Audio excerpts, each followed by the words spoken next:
What's up guys, welcome back to the channel. Today I'm releasing V3 of the Hyprland install script for Arch Linux. This script main focus was to bring better Nvidia support to the install process.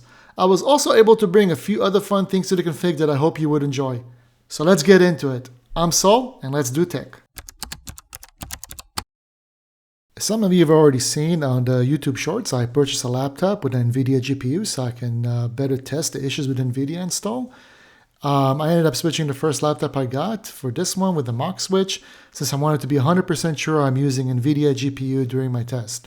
I am happy to report that I was able to replicate the failure with V2. My laptop failing is a good thing. It means that I have a good system I can test V3 on.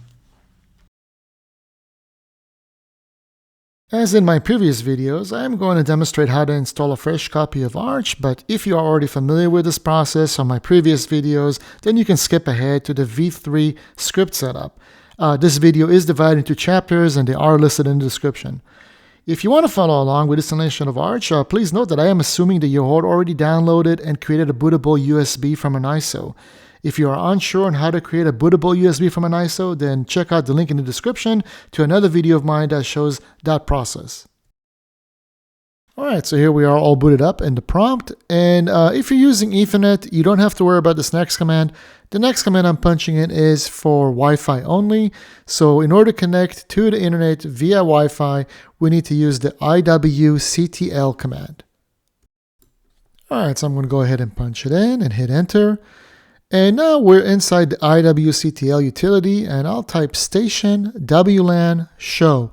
So this is going to show me exactly what's going on with my Wi-Fi. I'm going to up key and I'll hit scan, and as you can see, scanning changed into yes. And then now that it's scanning, I can up key and I can change scan to connect and punch in the name of my SSID, which in my case is soldoestech-Wi-Fi, and hit enter. And I'm prompted to enter my password, which I'll type in right now. And hit enter. And now it's connecting, and it is connected, and I got an IP address. So we're all set. So I'll go ahead and type quit to exit utility. And now I'm going to clear my screen by typing clear and hitting enter. Okay, so now that we're all connected to the internet, the next thing I want to do is I want to update the keys. So I'll use pacman-key --init and hit enter. Once that's complete, I'll up key and I'll change init to populate space Arch Linux and hit enter. All right, now with everything updated, I'm going to type Arch install to kick off the Arch install script. Alright, so here we are on the Arch install script menu. The first thing I want to make sure is that my language is correct, and it is, and my keyboard layout. And now I'm going to look at the mirror region. So I can scroll up and down in here, or I can just / and start typing. In my case, it'll be United States. So I'll hit enter. Make sure the locales are set up correctly. The next place is the drive. So now I'm going to click on that. Alright, so now I have all the drives that are in my system right now. You can see I have the USB that I'm booting off from, so I want to make sure not to install there. Here's my internal 2 terabyte drive. I'm going to pick it and click enter. And next I need to set up the disk layout, so let me click on that.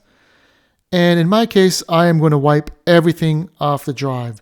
Now if you're following along, just be careful. This will delete all your data, so just make sure you're picking the right thing. I'm prompted for a file system, I'm going to pick ext4, but you can pick any file system you're comfortable with. And it's going to ask me if I want to use a separate partition for the home folder. I'm going to say no to that. Again, whatever you're comfortable with, it's up to you. I'm going to skip the disk encryption right now. And the bootloader, I'll keep systemd as the bootloader, and I'll keep swap. Next, we set the host name. I'll keep it Arch Linux, but you can change it to whatever you like, and you can always change it later. Root password, I am not going to set a root password at this time. And now I need to create a user. So let's click in there. And I click on add a user. And I'll type the username. So in my case, it's going to be Sol. And I'll type my super complicated password. I got to do that twice. And now it's going to ask me if the user is going to be a super user. I'm going to say yes to that. And then I'm going to confirm. And next thing is the profile. So we have 4 different profiles to pick from: desktop, minimal, server, and Xorg. This is going to be a minimal install, so we're going to pick minimal for the profile. Next is the audio. So we have to pick an audio server. I'm going to use Pipewire. So next is kernels. We don't have to make any changes there, so we can just skip that. And additional packages. We do need additional packages. The first one is git. So let me type that in, and then space. And the next one that I like to install is NeoVim. You can use any editor you like. This is the one I like to use, so I'm going to install it. And then I'll hit enter. It's going to verify to make sure it is able to get them, and it'll continue on. Network configuration. So for network configuration, we're going to use Network Manager, and we'll hit enter. Time zone, similar to region, you can just scroll up and down or / and then start typing your zone.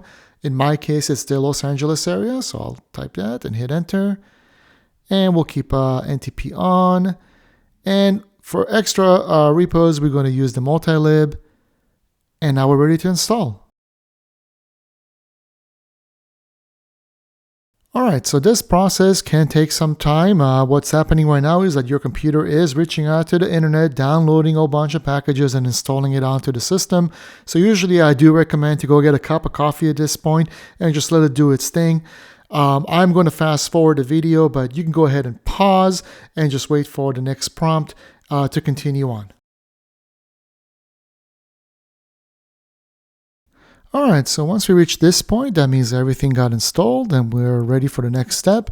I'm going to pick no over here, and after I hit no, I'll be at the prompt, and I can just type reboot and hit enter to boot into the system. All right, so here we are at the command prompt. I'll type in my username and password to log in. Now, if we're using Wi-Fi, we need to connect to the internet. So we'll type in nmcli space device Wi-Fi connect, and the name of your SSID. So in my case, it's soldostech-Wi-Fi. Then password. And then you have to type in the actual password. Mine is going to be blurred out, but you'll type in your password and you'll hit enter. It's going to take a few seconds, but it will give you a successful if everything worked. And now that everything looks good, I am going to do a quick test just to ping archlinux.org to make sure I'm getting a reply back. And here we go. So now I can Control C to stop this. Here we go. And I'll clear the screen. All right, now the first thing we want to do is we want to make sure that we're in our home directory, so we can verify by typing pwd, and it looks like I am in my home directory, so that's good. And the next thing we want to do is download the HyprV3 repo. So we'll use git clone https://github.com/soldostech/hyprv3.git and hit enter. So I'll do an ls-l, and there it is. Let's cd into it, ls-l to see what's in it. And we have the set hyper script. As you can see, it's executable. So we'll just do ./set hyper. So the first thing the script is going to do is going to confirm that this is indeed running on a physical hardware, not a virtual machine, as virtual machines are not fully supported. And it's going to give me the option to continue on or to exit out. At this point, I am going to continue on. So I'll say Y and hit enter. And it's going to ask me if I have an Nvidia GPU. So this is a new option here.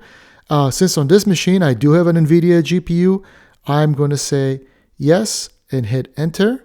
Now it's going to let me know that Nvidia support is not fully there, but it's going to do it the best it can to actually set things up for us. And hopefully, if everything works, you will not get the black screen anymore. Now it's going to ask me if I want to disable the Wi-Fi power save. I'd like to say yes to that because I'm using Wi-Fi, and this does help it with keeping the connection strong. So I'm going to say yes. And it's going to ask me for my password. I'm going to type that in so it can do a restart on the service. And now I noticed that Yay is not installed. Yay is still required. Sorry guys, I'm working on it, but right now still need Yay. So it's asking me if I want to install it. I'm going to say yes. It's going to go ahead and take care of it. This process, again, can take a little bit of time, so just please be patient with it. All right, now it's going to ask me if I want to install all the packages needed for Hyprland. So I'm going to say yes to that. So Y and hit enter. And it's going to start with downloading and installing packages. Because I have an Nvidia GPU and I said yes to the Nvidia section, it's going to start with the Nvidia setup stage, where it's going to download some packages and try to get the Nvidia drivers all set up for Hyprland to work correctly. Now again, this process can take some time, so please be patient. As things are downloading, you'll see there's a note. Once they have downloaded and installed and it verified that they are installed, the note will change to OK, and it's going to tell you that the package was installed. I changed the format a little bit so it doesn't make a big long list of things. You'll hopefully just have a long list of OKs as you go through this process. Please note that this process could take some time. For the sake of the video, I'm going to speed things up, but on your system, this could take a lot longer, so please be patient. All right, and now it's starting the stage 1, which is where it's actually going to install Hyprland and the necessary components to run Hyprland. And here we are on stage 2, where it's installing additional tools and utilities. Again, this may take some time. And here we are on stage 3, where it's installing some themes and visual related tools to make the experience a little bit nicer. All right, so now it's asking me if I want to copy the config files. So I'm going to say yes to that. And the next thing is it's going to ask me if I want to activate the Starship shell. In my case, I do, so I'm going to say yes. And now it's going to ask me if I want to install the Asus ROG utilities. Since I do have an Asus ROG laptop, I am going to say yes to that.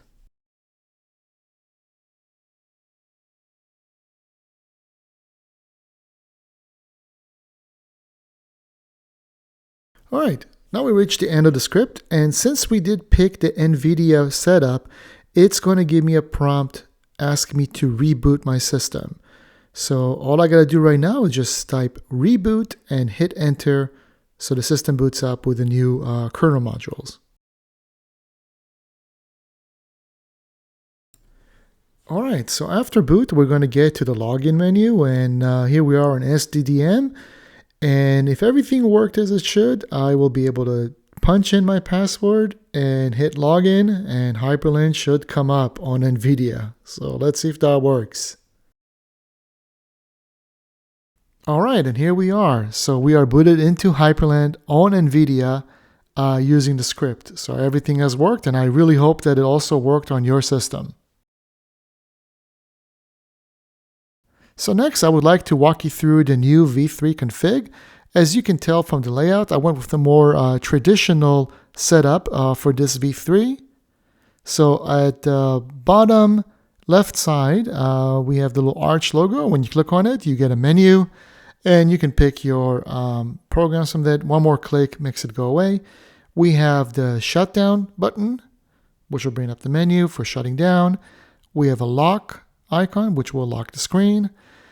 And we have our different workspaces, as well as a taskbar. So let me demonstrate that. I'll launch Kitty with Super Q. And as you can see, if I launch another one, we have the application down below in the taskbar. If I middle click on it, it will close the application. All right, next we do have some resource monitors. So here's our CPU. If you right click on it, we'll get some more information. Next to it is the memory. Same thing, right click on it, we get some more information there. And then we have hard drive space, and similar to that, just right click to get additional info. Next is our power profile for the ROG utilities. If you right click, it'll show you the profile. And then a regular click will switch the profile from performance to quiet to balanced. Next to that is the battery. Right click on that to see the percentage. And now we have our volume. So we can scroll up and we can scroll down. And I also added some additional feedback on the screen to show you where you're at. Regular click will make it mute. Another click will unmute it. And also, I've made sure the media keys will also work. So here's the media keys. You can use volume up and volume down, as well as the mute keys.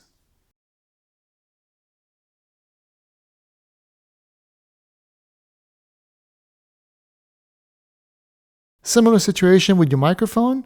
Again, scroll up and down. Single click to mute it. Additional click to unmute.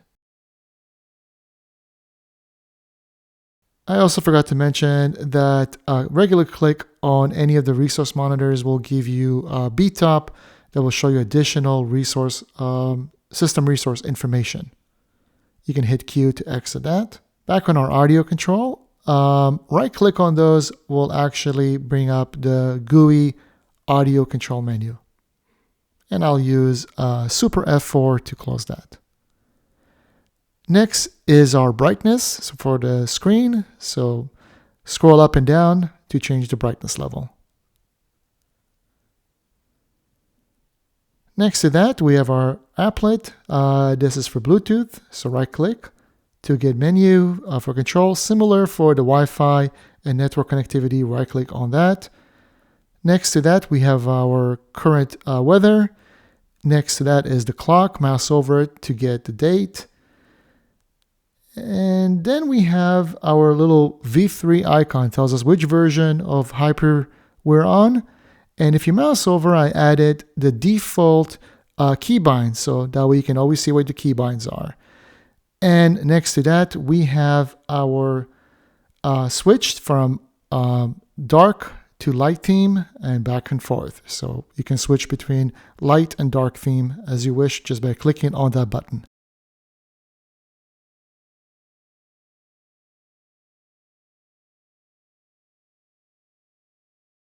And as per the keybind, if you use super space, you will get the menu as well, the graphical menu for launching applications. Now, some of you may say, well, you know, Saul, I really like the V2 version, and I really like the V1. Well, just click on that V icon and you're switching to V1. So I've added all three configs into this little V icon. If you click on it one more time, guess what? Now you're in V2.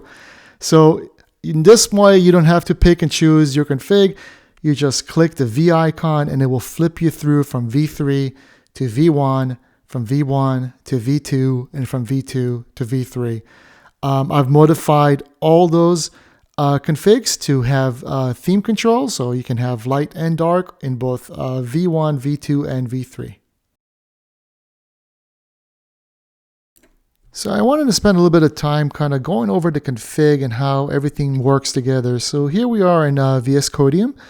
And in your home directory under the .config folder, there's a new folder called HyprV. And in here, I have the different backgrounds laid out by their version. So every single HyprV version has its own background, and it has two variations. It has a dark and a light. So if you want to change the backgrounds, you can change them over here. Same thing goes with the waybar. So as you can see, the waybar has three different configs, and it has three different styles with both dark and light attached to it. So when you're making changes, you need to make sure you're changing the proper config file for this to work accordingly. So now if we look at our .config folder and we'll go into the waybar, as you can see, we're using symlinks to link the current version of the config as well as the current style. So at this point, this is the V3 config with the V3 light style. Once I switch to the dark, if I do an ls again, as you can see, now we're using the different dark style sheet for this particular config. And if I'll switch the V3 to V1 and I do an ls, as you can see, both the config, and the style, Symlinks have switched to the V1 version. So this is the script that controls all of those switching around between V1 to V2. So as you can see, there's some logic here that kind of checks to see what the current version is, what the current theme is, and based on that, it decides what to switch to. And then it sets up the Symlinks right over here and changes the background. And this is where the tooltip is for the binding, the keybinds information. So if you change your keybinds, you can go in here and update it so you don't get confused. Okay guys, I really hope you enjoy V3. I also hope that the install script has solved most, if not all, of your Nvidia issues. If you can, please let me know about your Nvidia experience in the comments. Also, if you have any feedback or requests, let me know in the comments. I do take this feedback seriously when I am cooking up the next version for you. Thank you guys for watching the video. If you liked the video, please hit that like button. If you found any value in this content and you would like to support my channel, please hit subscribe. I do appreciate it. Thanks again, guys. I'm Sol, wishing you a wonderful rest of your day.